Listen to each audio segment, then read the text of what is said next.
খেয়াল করি 144 x to the power 7 পাওয়ারটা উপর লিখবে x to the power 7 minus 25 x to the power x cube a to the power 4। এখানে একটা জিনিস কমন যাচ্ছে, কি কমন যাচ্ছে দেখো তো, x কিউব কমন যাচ্ছে, যাচ্ছে কিনা? x টু দি পাওয়ার 7 আছে, এখানে x কিউব আছে, তার মানে x কিউব কমন যাচ্ছে। x কিউব কমন গেলে কি থাকবে এখানে 144, 7টা থেকে যদি 3টা চলে আসে তাহলে কি থাকবে x to the power 4 minus 25 a to the power 4। একটু ক্লিয়ার?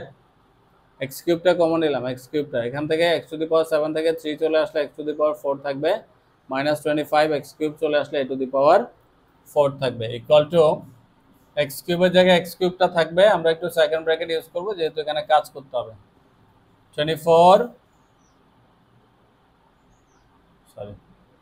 12 x স্কয়ার, 12 এর উপরে স্কয়ার মানে হচ্ছে 144, 12 গুণ 12 144, x square x to the power 4, ঠিক আছে, মাইনাস 5 5 এ 25 a স্কয়ার হোল স্কয়ার। এটাকে যদি a ধরি আর এটাকে যদি কি ধরি, a square minus b square সূত্র মনে আছে, a square minus b square সূত্র, a plus b into a minus b, ওই সূত্রটা দিয়ে, সূত্র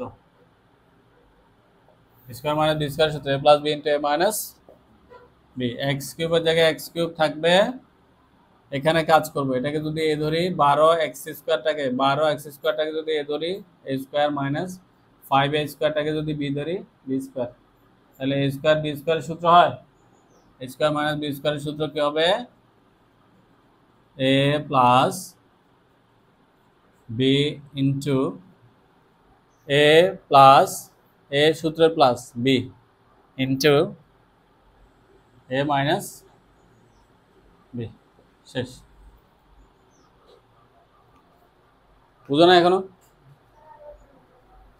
x টু দি পাওয়ার, এটা ভাঙানো বুঝছো, 12 এর উপরে স্কয়ার মানে হচ্ছে 144, x square x to the power 4 সূত্র করার জন্য আমি স্কয়ার একটা ভিতরে দিলাম আর বাইরে, তাহলে a স্কয়ার মাইনাস b স্কয়ারের সূত্র a plus b into a minus b, square সহ a, এটা 5a স্কয়ার সহ b, তাহলে a plus b into a minus b, a square minus b square সূত্র, a স্কয়ার